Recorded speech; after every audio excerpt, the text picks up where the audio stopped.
First, making the world premiere today, the Coupe and the Cabriolet.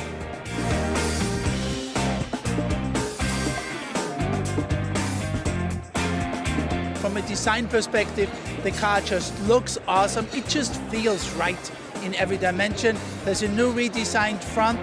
The chassis is a little bit lower. On the inside, you know, everything refreshed.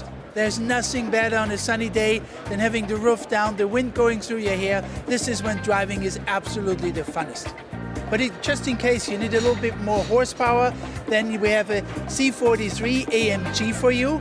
And with that car, you can put some serious rubber on the road.